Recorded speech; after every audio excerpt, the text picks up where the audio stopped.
J'étais là à courir comme un fou. Dans tous les sens à la recherche de mes parents.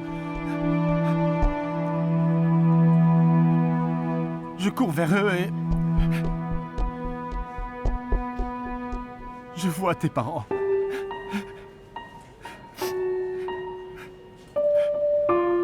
Tu sais, Douvan, c'est comme si c'était les miens.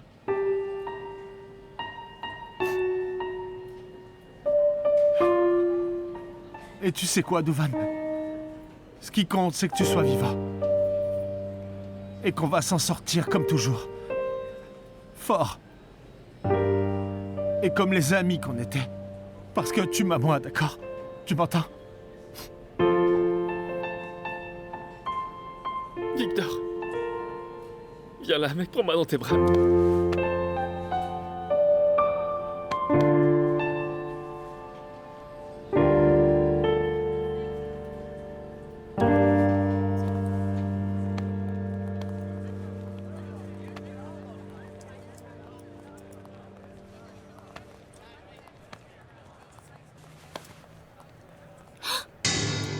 Docteur, regardez. Regardez, regardez. Qu'est-ce qui se passe? Il y a quelque chose qui ne colle pas. Quoi? Ce garçon était soit mort, soit blessé avant que le glissement de terrain ne l'emporte. Il va falloir faire une autopsie et retrouver sa famille. Mais on ne peut pas encore libérer le corps. Très bon travail, Belki. Je suis impressionné. Ça ne devrait pas être si difficile. Avec son âge et ses empreintes, on devrait pouvoir l'identifier. Oh, regardez! C'est Giovanni Paccione.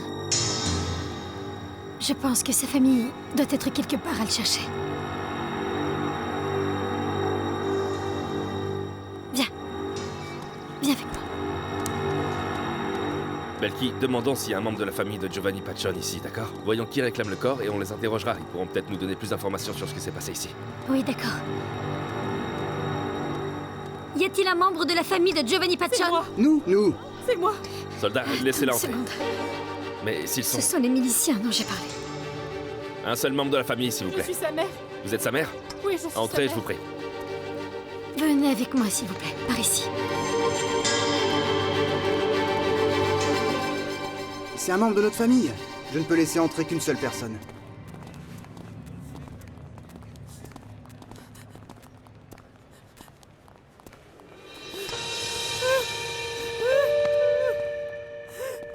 Est-ce que je peux l'emmener avec moi? Je veux le veiller à la maison. Non, madame, pas encore. Nous avons un problème. Apparemment, votre fils n'est pas mort à cause du glissement de terrain. Quoi? Mais il était dans ce bus. Oui, nous savons qu'il était dans le bus, mais nous ne savons pas s'il était déjà blessé ou mort avant. Est-ce qu'il travaillait à la mine? Madame, je sais que c'est très difficile pour vous, et nous vous comprenons, mais nous devons savoir ce qui s'est passé ici. Et pas seulement nous. La police va aussi vous poser beaucoup de questions. Je sais seulement qu'il était dans ce bus avec les autres. Il a dû leur demander de monter avec eux, je ne sais pas. Si ces types s'intéressent autant à lui, c'est probablement parce que le garçon collaborait avec eux et travaillait à la mine. Qu'est-ce que tu veux dire? Pourquoi ils emmèneraient un garçon dans une mine, Belki? Je comprends pas.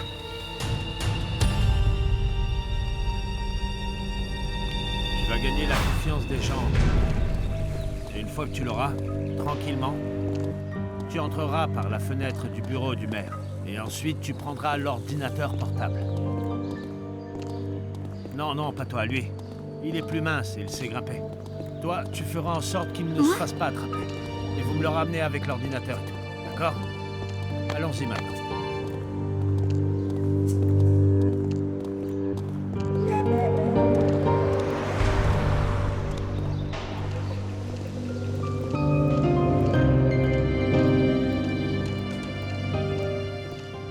Bonjour.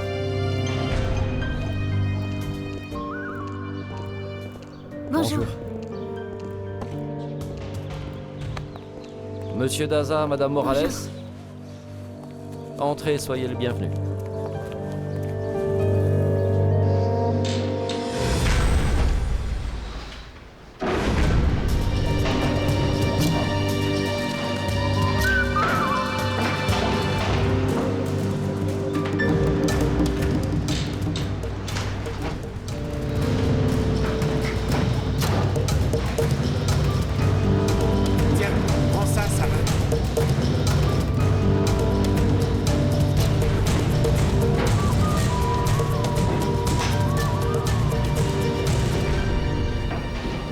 utilise ses enfants pour passer dans des endroits où les adultes ne peuvent pas aller.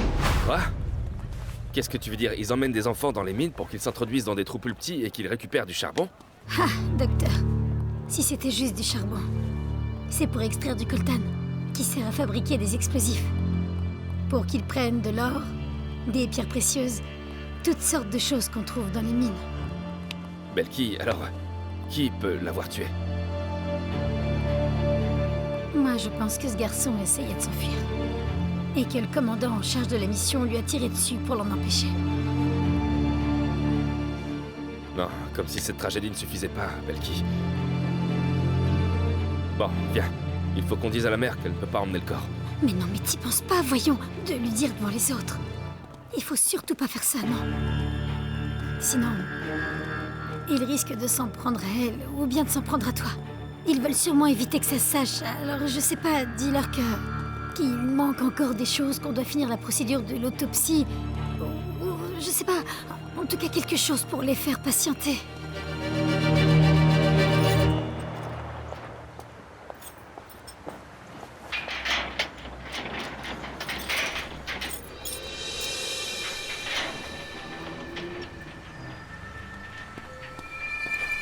Ah, ça ne s'ouvre pas?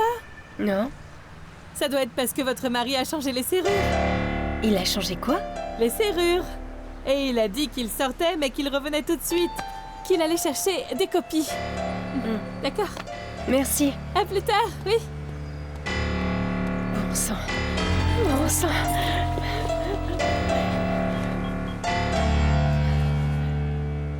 Diana, Sophia, comment vas-tu? Écoute, j'ai besoin de te voir tout de suite maintenant. Il me faut un rendez-vous urgent, d'accord? D'accord. D'accord, ma chérie. J'arrive. Oh! Veuillez vous asseoir, s'il vous plaît. Merci. Je voudrais vous parler tous les deux. Le conseil académique de l'université a d'abord proposé la docteure Muller pour son excellent parcours et son expérience.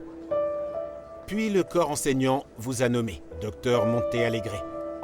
Nous avions plusieurs candidats, mais après avoir analysé vos CV, nous avons conclu que seuls vous deux seriez proposés à la direction de cette université. Très bien. Alors, dites-moi de quoi il s'agit. Comme exercice préliminaire, j'aimerais que vous, docteur, m'expliquiez pourquoi le docteur Monte-Alegre devrait diriger cette université. Et ensuite, docteur Monte-Alegre, vous ferez de même pour elle. Oh mon Dieu, que s'est-il passé? Tatiana, viens t'asseoir ici. Raconte-moi. Ah, Diana, je ne sais pas, ma chérie. Avec tout ce que j'ai vécu et toutes les horreurs que j'ai vues dans la vie, il continue de m'arriver des choses comme ça. Mais d'abord, calme-toi, d'accord? Je vais te chercher de l'eau et après tu pourras me raconter, d'accord? Je reviens. Oh mon Dieu. Oh. Bonjour. J'attendais que tu me dises comment ça s'est passé. Tu as réussi à te débarrasser de cet homme ou pas? Oui, oui. Oui, en fait, je suis venue ici prendre un café avec une amie pour essayer de me changer les idées. D'accord. Et tu vas mettre longtemps? Oui, un peu. Et si je t'appelle plus tard, ça te va?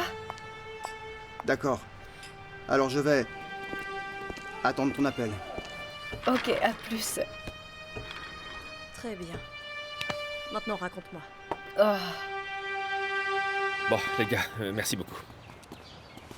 Je pense qu'on a fait du bon boulot. Je vais aller à mon hôtel, prendre une douche. Et si jamais... je vous appelle plus tard. Je vais manger un bout. Ouais, si vous voulez, je peux vous appeler et on peut dîner ensemble. Ouais, j'ai urgemment besoin d'un verre, s'il vous plaît. Comptez sur moi. Moi aussi, s'il vous plaît. Il y a un bon endroit sur la place. Alors on se retrouve là-bas, vers 8h. Belkicita, tu viens? Tu es la plus gentille de toutes. Je crois que je vais venir parce que je pense pas pouvoir dormir après une journée pareille. Parfait. Et comptez sur moi aussi. Excusez-moi, docteur. Vous savez s'il reste une chambre libre à l'hôtel? Je préfère avoir mon intimité. Oui, bien sûr, aucun problème. On m'a envoyé personnellement pour vous dire que le secrétariat ne veut rien avoir à faire avec l'alias Sarah. Ah non? Et pourquoi m'avoir fait venir jusqu'ici alors, juste pour me dire ça? Bon, calmez-vous, ne vous énervez pas. Peut-être qu'eux ne sont pas intéressés, mais moi je le suis. Il va falloir m'expliquer ça, parce que je ne vous suis pas. Eh bien, cette fille en sait trop sur la manière dont le docteur et moi on s'occupe des petites filles quand elles sont enceintes. Oui, bien sûr. Et si elle décide de témoigner, elle pourrait être dangereuse. Vous savez qu'elle a déjà envoyé un colonel en prison? Ils ont fermé l'hôpital où vous travaillez. Et maintenant, elle est en ville, soi-disant pour aider. Mais ça ne va pas du tout avec mes projets de retraite, et je ne peux pas laisser une fin ouverte comme ça. Donc je dois négocier directement avec vous maintenant. Il n'y a plus d'intermédiaire. Oui, monsieur. Et ce que je veux, c'est que vous la retiriez de la circulation doucement.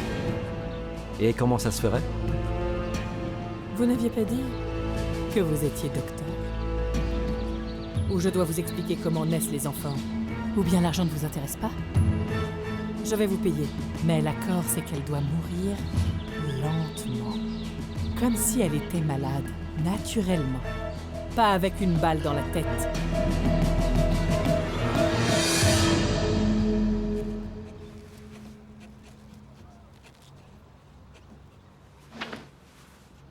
Tu vois? Il suffisait de cuisiner. Tu as déjà l'air différent. Tu te sens mieux et tu souris même.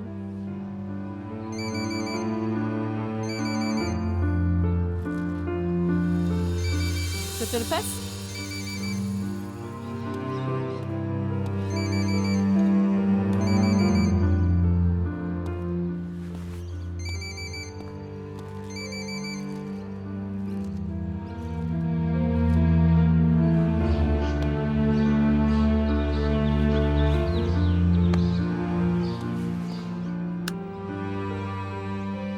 J'ai vu des loulos quelque part. Si tu veux, je t'aide à faire le jus.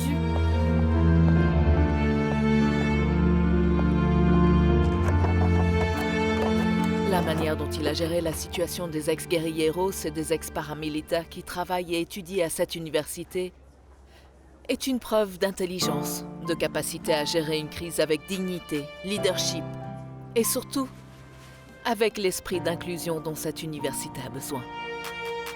Le docteur Montealegre est un humaniste. C'est un homme de principe, engagé pour une formation non seulement académique, comme toute institution devrait l'être, mais sous la direction de cet homme, cette université serait un exemple international en matière de politique inclusive. C'est pourquoi je considère le docteur Montealegre comme un excellent candidat à la direction de cette institution. Docteur Montealegre, vous devriez la nommer chef de votre campagne. Oui, vous avez raison. Vous avez été très généreuse. Docteur, je vous remercie beaucoup pour ça. Merci.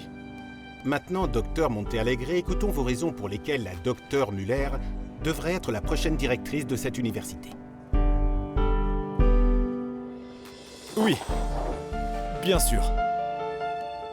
Tout d'abord, son parcours de docteur et de chercheuse est tout simplement impressionnant.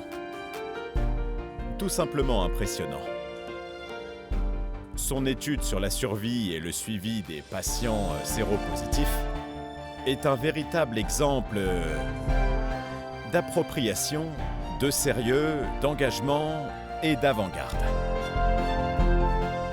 Et il n'est pas moins important qu'une femme dirige cette université, pour la première fois, avec tout son sérieux et son engagement.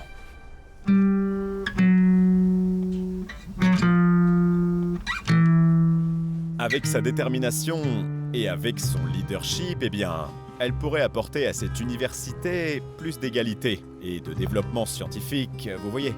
Voilà. Et elle pourrait probablement augmenter, elle pourrait faire grimper le classement de l'université au niveau national et peut-être au niveau international. Oui, c'est ça. Au niveau national et bien sûr au niveau international.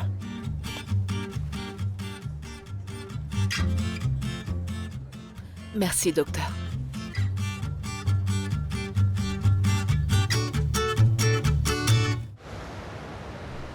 Non, un divorce pour abandon a cessé d'être casual il y a longtemps.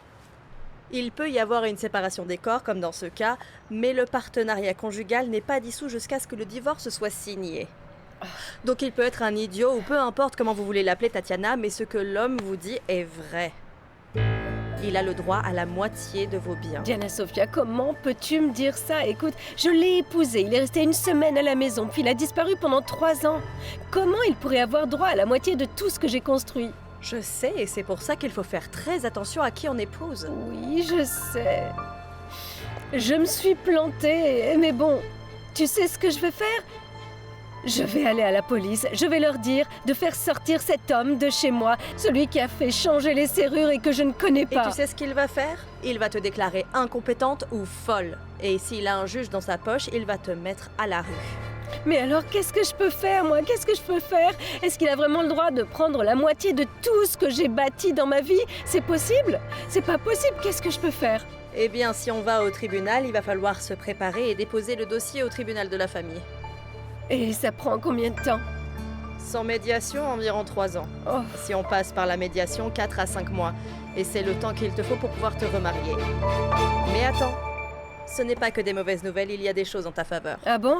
Eh bien, commence à me les dire, parce que je suis à 2 doigts de sauter par cette fenêtre. Eh bien, la moitié de ces biens t'appartient aussi, parce que ça s'applique aux 2 parties.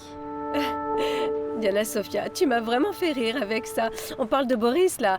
Boris n'a rien. Il parle toujours de sa recherche de l'université, qu'il va décrocher un contrat, mais il n'a rien.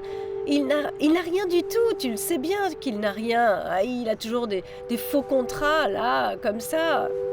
D'accord, nous allons élaborer une stratégie. Mais d'abord, tu dois te calmer, Tatiana. Parce que tu vas probablement être obligée de garder beaucoup de choses. Alors promets-moi que tu vas faire tout ce que je te dis de faire. Je ferai tout ce que tu me diras, mais qu'est-ce que je dois faire? Tout d'abord, écarte cette idée folle d'aller à la police. Je vais te dire exactement ce que tu dois faire. Alors dis-moi, et je le ferai. Oui, papa. C'est très dur, mais c'était important pour moi de venir. Tu sors? Tout va bien? Non, ça va, je rentre dormir. La journée a été plutôt longue. Je suis fatigué. Oui, tout va bien. Papa, j'allais te demander une faveur. Et voir si tu pouvais appeler Victor.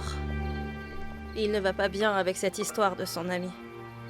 Ok, je le ferai demain matin sans faute. À la première heure. Ok? Merci de me prévenir. Prends soin de toi et donne-moi des nouvelles, s'il te plaît.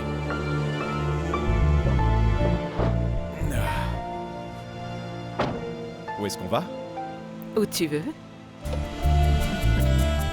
Je suis heureux que t'aies décidé de venir chez moi et aucun professeur ne vient ici. Et ma fille non plus, tu sais. Personne ne vient ici, tu sais. Allez, viens ici. Oh oui. Allez, viens par ici.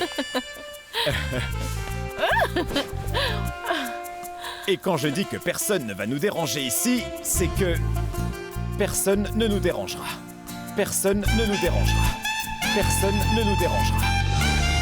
Oh, comment ça s'est passé? Regardez ces visages fatigués, hein? Il y a des serviettes dans les salles de bain et tout ce dont vous avez besoin. Et s'il n'y en a pas, vous me le faites savoir, d'accord? Merci, je vais prendre une douche. Oui, chérie, vas-y. Madame Gladys, merci pour tout, mais je vais dormir. Allez vous reposer, allez dormir. Excusez-moi. Allez-y, oui. Allez, reposez-vous un peu. Tu as besoin de quelque chose, toi? Non, ça va, merci. Victor, comment vas-tu? Que s'est-il passé, mon fils? Comment va Duvan? Vous imaginez, il est dévasté. Il est dévasté, complètement désespéré. Ses parents sont morts. Et il ne pourra plus jamais faire de compétition.